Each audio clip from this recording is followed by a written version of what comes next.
Abra comigo a palavra de Deus novamente em Atos, capítulo 14.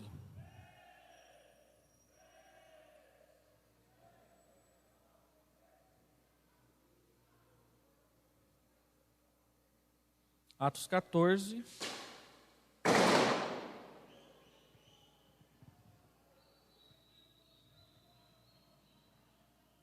Eu quero ler do verso 21 até o verso 23.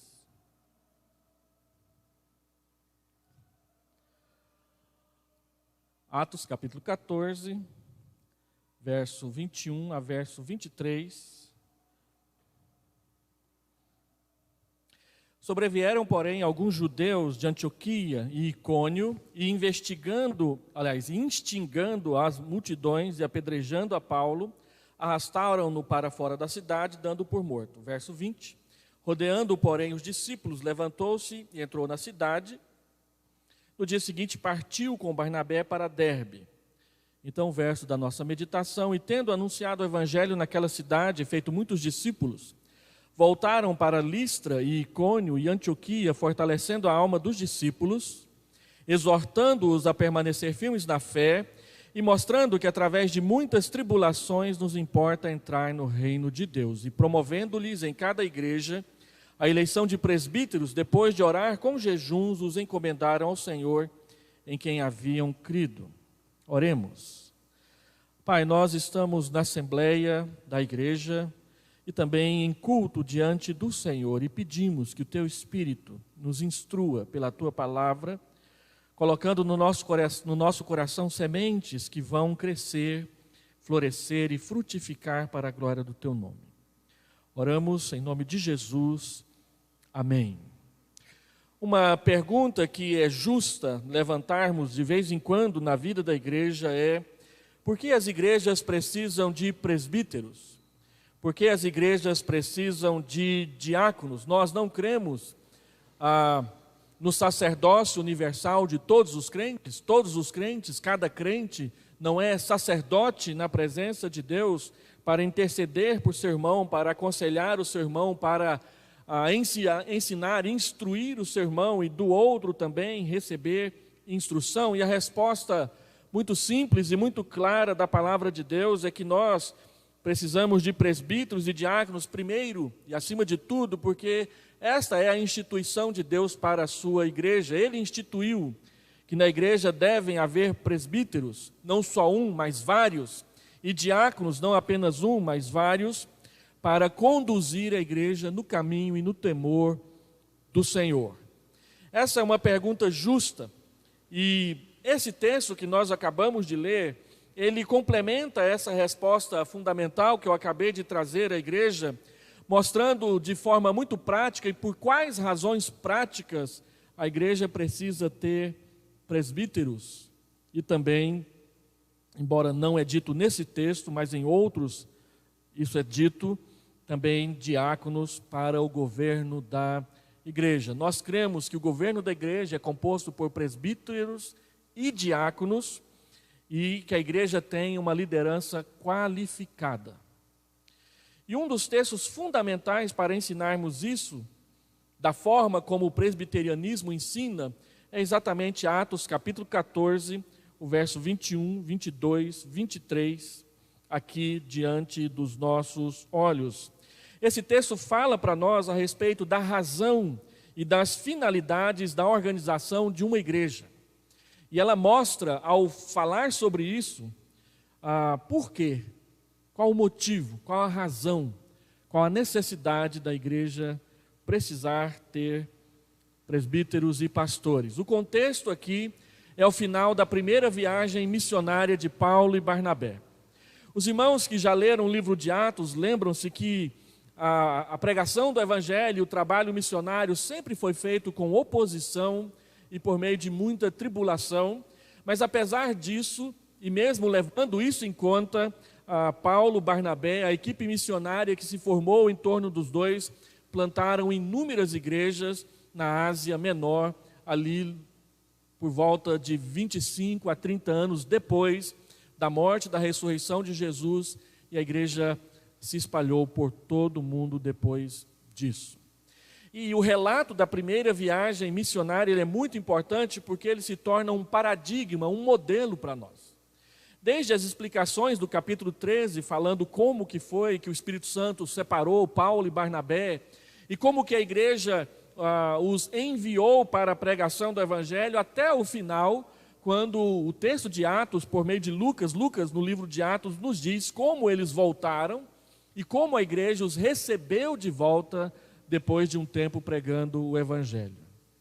E aqui nós temos a narrativa da fundação das igrejas da Galácia do Sul. Quando você lê a epístola aos Gálatas, aquela carta não foi enviada apenas para uma igreja, mas para um conjunto de igreja que está mencionado exatamente aqui no texto que nós acabamos de ler: Listra, Icônio, Antioquia e Derbe. São as chamadas igrejas da Galácia do Sul. Tudo aquilo que Paulo fala, e ele fala com uma certa dureza no livro de Gálatas, ele fala para estas igrejas. Foi em Listra que ele foi apedrejado, foi dado como morto. Um exegeta que foi meu professor no seminário, ele disse que o texto grego dá até a entender que Paulo morreu de fato. E que não foi simplesmente que eles o deram como morto, como é a narrativa, foi a impressão que se teve, mas que Paulo ressuscitou ali. Essa era uma interpretação particular desse professor, e não deixa de ser interessante mencioná-la aqui. No entanto, apesar de toda a tribulação, apesar de toda a perseguição, as igrejas foram plantadas, o Evangelho se dissipou, ele foi esparramado, e nós estamos aqui como fruto disso. Há 4 ensinamentos aqui no texto, todos eles regidos pelo verbo no gerúndio, que mostra como foi o procedimento da organização da igreja e, ao fazê-lo, por que precisamos de presbíteros. Então, em primeiro lugar, por que a igreja precisa de presbíteros? A igreja precisa de presbíteros porque ela precisa de fortalecimento espiritual. O texto diz, Lucas diz aqui na carta que ele escreve no livro de Atos, que o apóstolo Paulo e Barnabé retornaram nas cidades por onde eles tinham passado e plantado igrejas, e eles voltaram com o objetivo muito claro de fortalecer as almas dos discípulos. Por isso, o versículo de número 21 diz que fortalecendo as almas dos discípulos, mostrando que através de tribulações precisam perseverar, exortando-os a permanecer firmes, promovendo a eleição de presbíteros, os encomendaram ao Senhor e à sua graça. As igrejas são entregues a Deus, equipadas com presbíteros que assim assumem a liderança por meio da eleição da igreja. O que é fortalecer?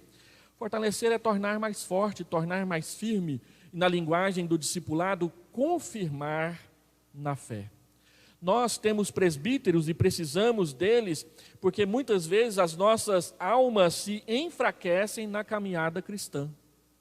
Nós estremecemos, nós enfrentamos tribulações, nós enfrentamos obstáculos, nós enfrentamos problemas, e Deus entregou à sua igreja e colocou na sua igreja pessoas com mais maturidade para conduzi-las nesse caminho.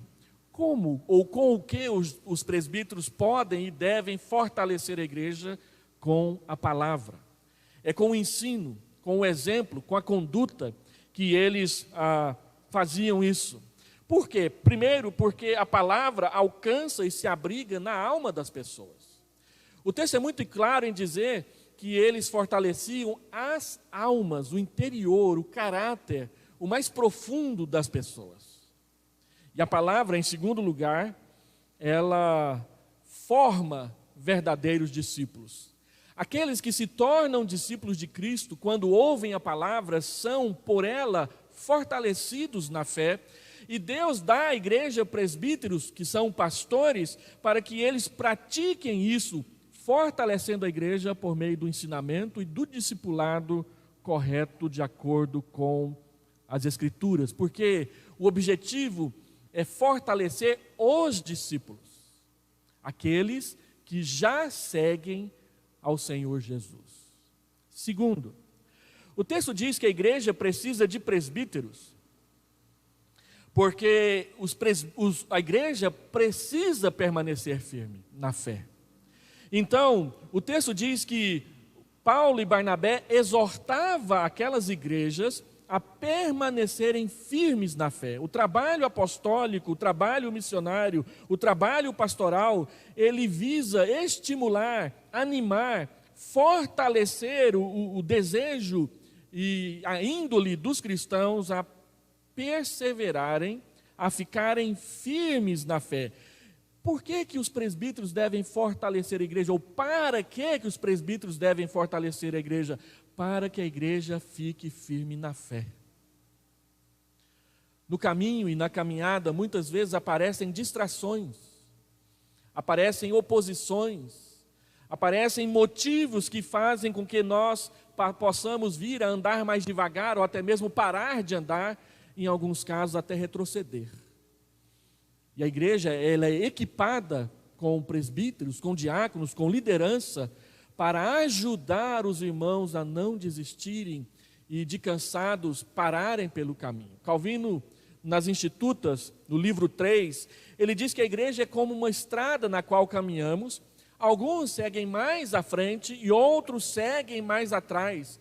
Mas o que precisa ficar claro é que todos nós seguimos na mesma estrada. E aqueles que seguem mais à frente não podem abandonar aqueles que seguem mais atrás. Pelo contrário, deve esperá-los, deve ajudá-los. De repente eles ficaram mais para trás porque adoeceram, porque se cansaram, porque não conseguem andar no ritmo. Então, aqueles que são mais fortes, em vez de simplesmente abraçar a teoria do evolucionismo de que permanece aquele que é mais forte, não, volta para trás, cuida, consola, cura as feridas, e isso é feito por meio do ensino, do exemplo, da convivência. Observe que o texto diz que eles são exortados a permanecer na fé. A palavra exortar, ela precisa ser explicada, porque para muitos de nós, exortar é a mesma coisa que pegar um chicote e sair batendo nas costas das pessoas. Esse é o sentido da palavra admoestar. Admoestar é repreender aquele que saiu do caminho. Mas exortar, ela tem o sentido positivo de estimular, animar, incentivar a continuar andando no caminho. A palavra, ela tem a mesma raiz da palavra consolador, que é aplicada ao Espírito Santo. O Espírito Santo é o parácletos. A exortação é a paráclesis. A expressão para quer dizer do lado de. E kletos ou klesis quer dizer chamar para perto. Então exortar é chamar as pessoas mais para perto.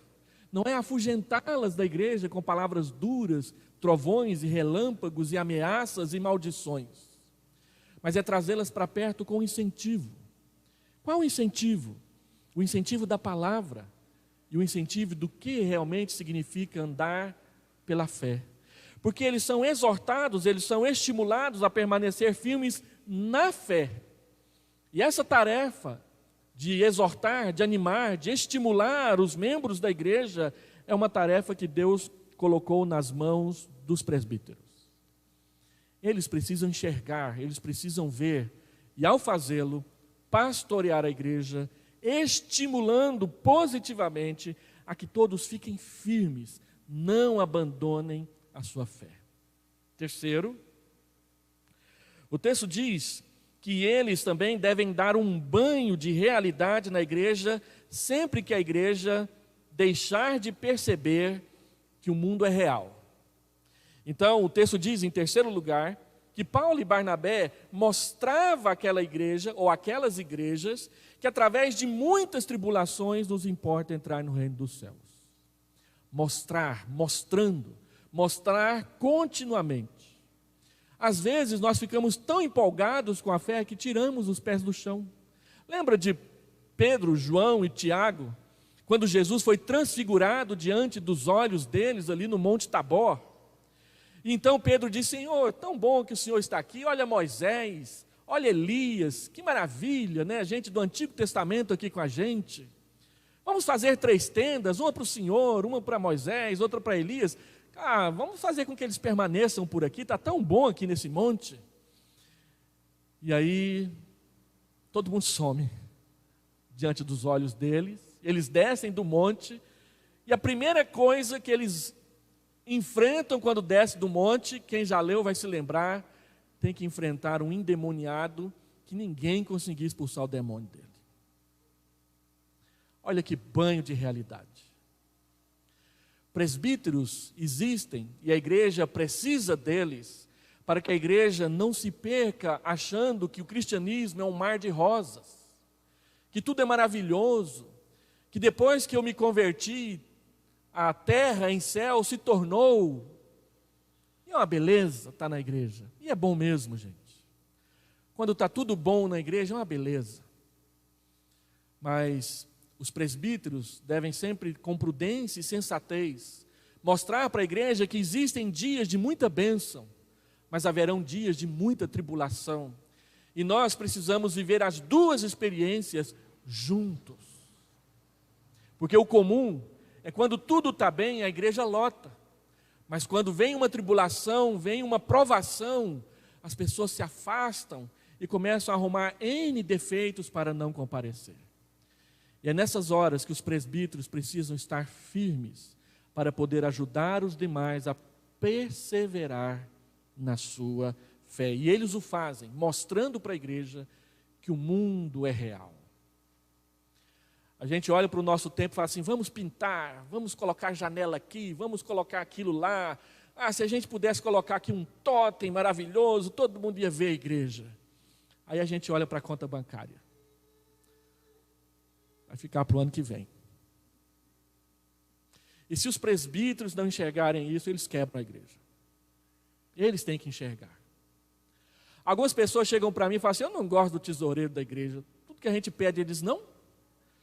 E eu sempre falo para esses irmãos assim, essa é a função dele, é dizer não. Porque se ele diz sim, a igreja quebra.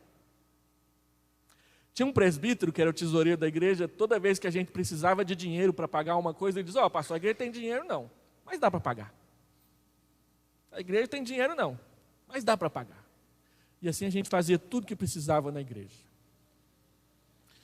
A igreja precisa de homens na sua liderança que sejam sensatos, que sejam reais, e que mostrem para a igreja que ser cristão neste mundo não é tão simples assim. O mundo odeia o evangelho, o mundo nos bajula muitas vezes, mas eles não amam o evangelho. Toda vez que você chama a atenção do mundo para algo que é importante, que é verdadeiro, e que trava o desejo de pecar, as pessoas mostram o seu ódio pela igreja e pelo Senhor da igreja.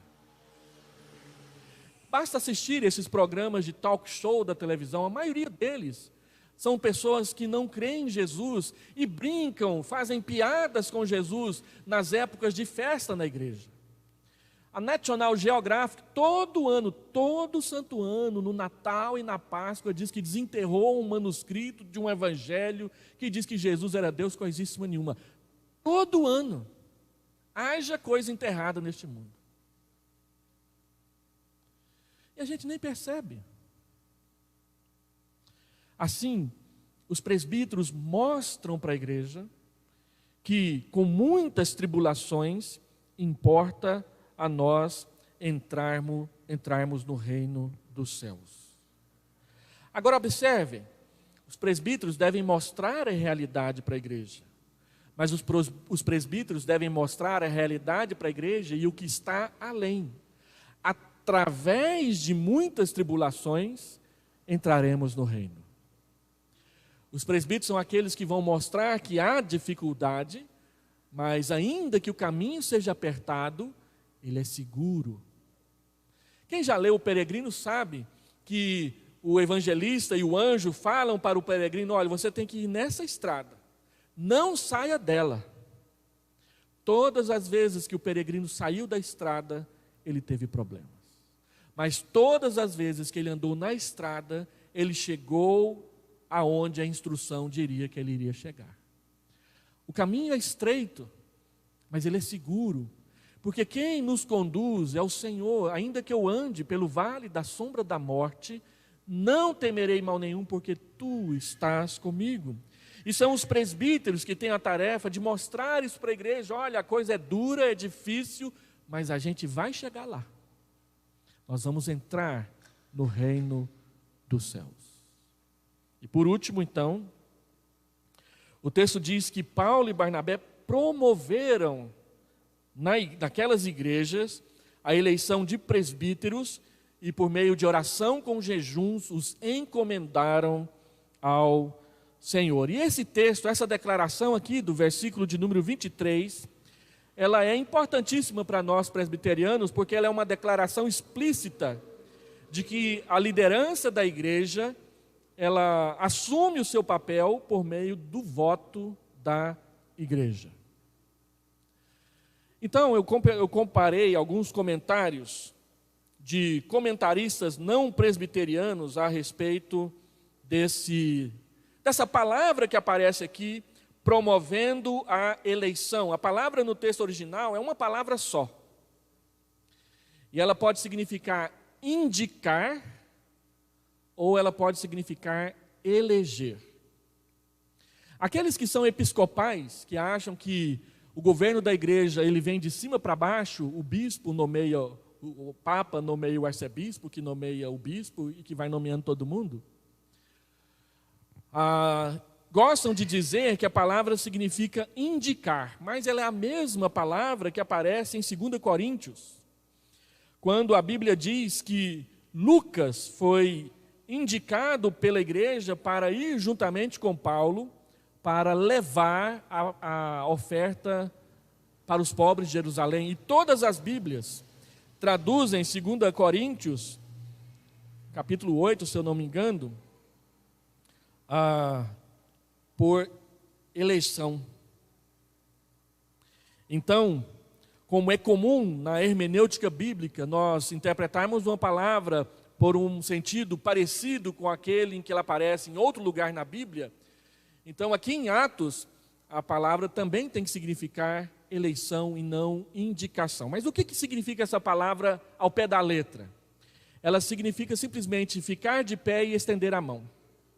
Se você é um episcopal, um católico romano, um luterano, ou até mesmo um membro da Assembleia de Deus, você vai entender que levantar a mão é apontar o dedo e indicar.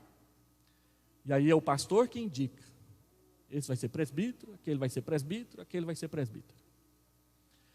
Mas se você é presbiteriano, você vai entender que é ficar de pé e levantar a mão para votar.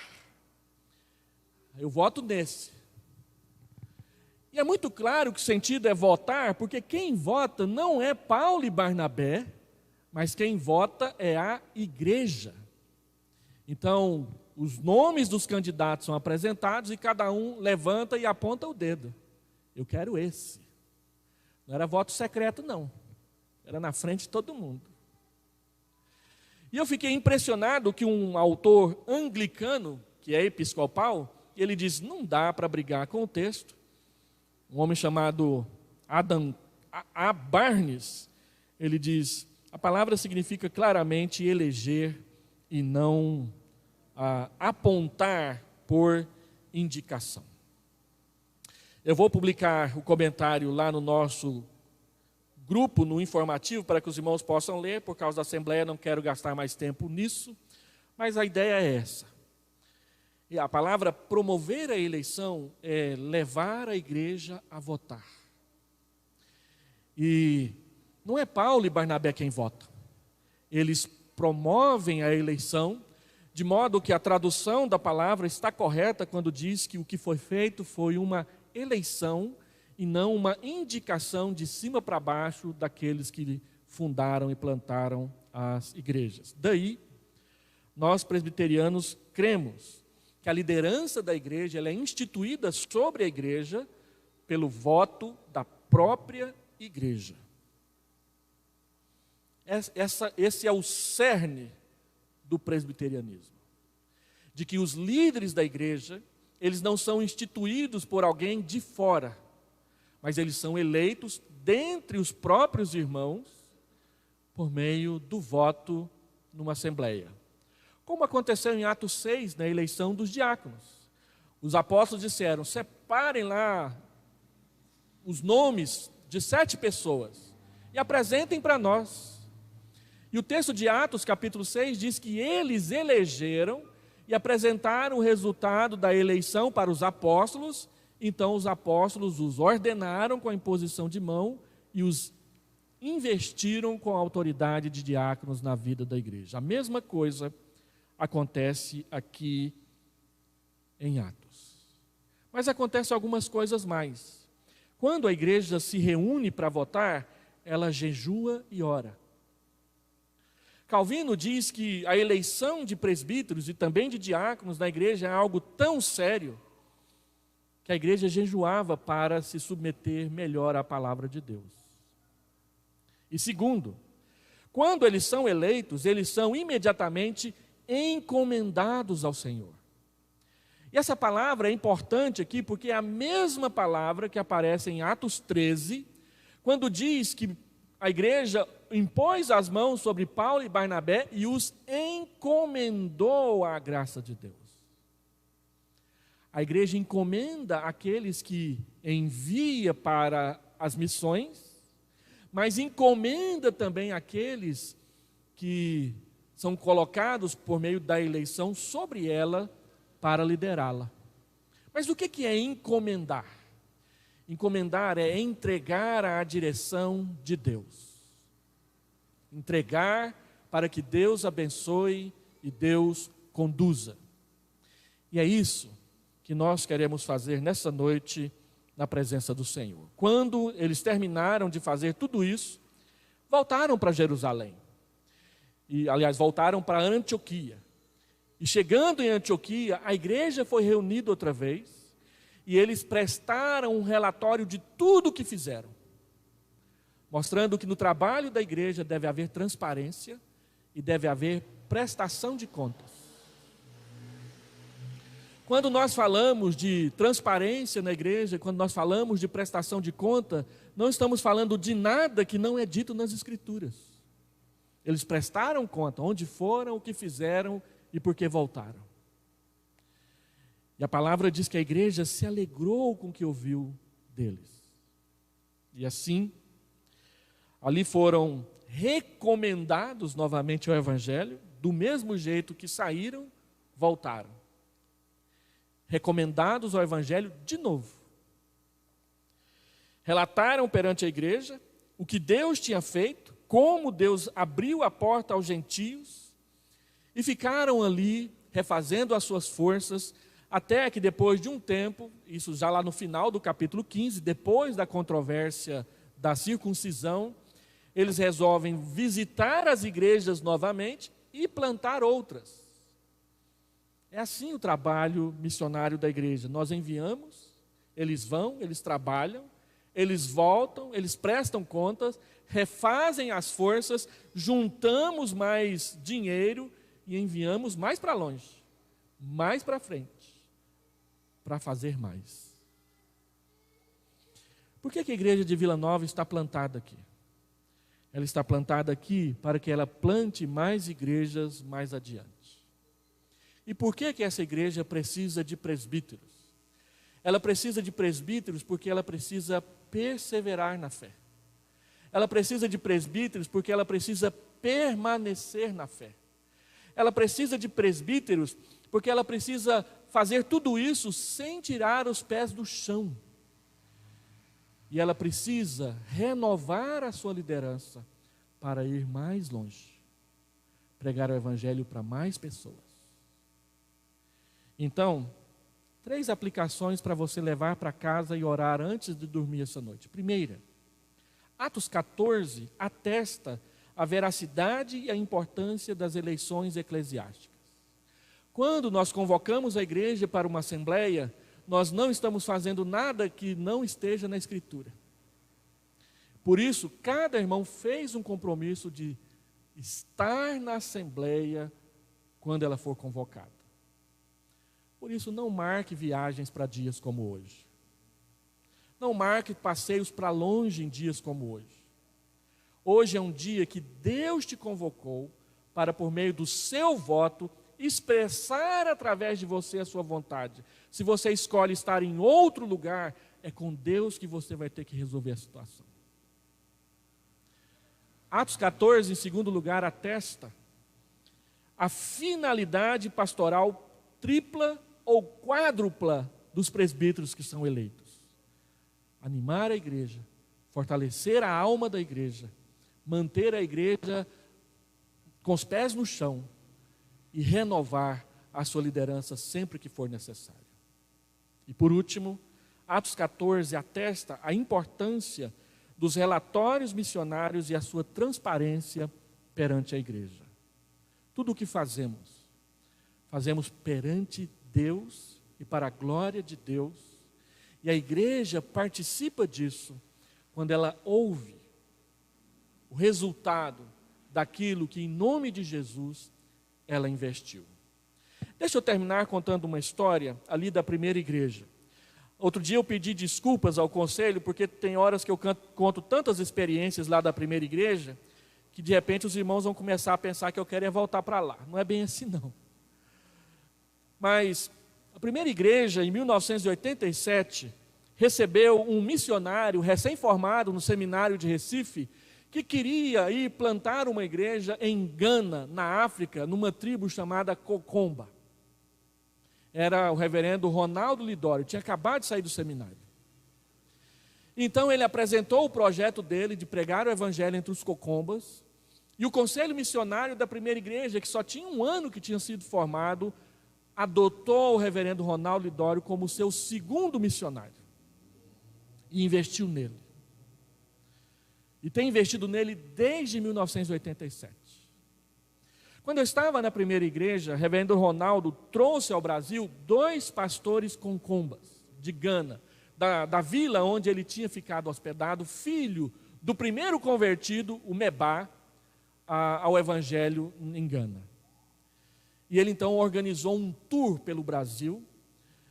O objetivo, e foi um pedido dos próprios concombas, de que eles viessem ao Brasil para agradecer às igrejas brasileiras que investiram dinheiro e enviaram Ronaldo Lidório para pregar o evangelho para eles. E uma das igrejas foi a primeira igreja. Só que a gente demorou a confirmar isso com o reverendo Ronaldo Lidório, então nós pegamos apenas uma sexta-feira à noite, que era o único dia que estava livre para eles virem de Anápolis aqui. Então fizemos um culto, numa sexta-feira à noite, e aqueles 2 pastores vieram, e eles agradeceram a igreja. E eles pregaram um sermão. O camarada tinha 3º ano primário e fez uma pregação expositiva de quem parece que tem PhD. Aluno do Ronaldo Lidório. Mas foi lindo presenciar a gratidão de um povo para com uma igreja. 20 anos depois, a igreja vive experiências com Deus quando ela persevera, porque Deus prometeu abençoar. Vamos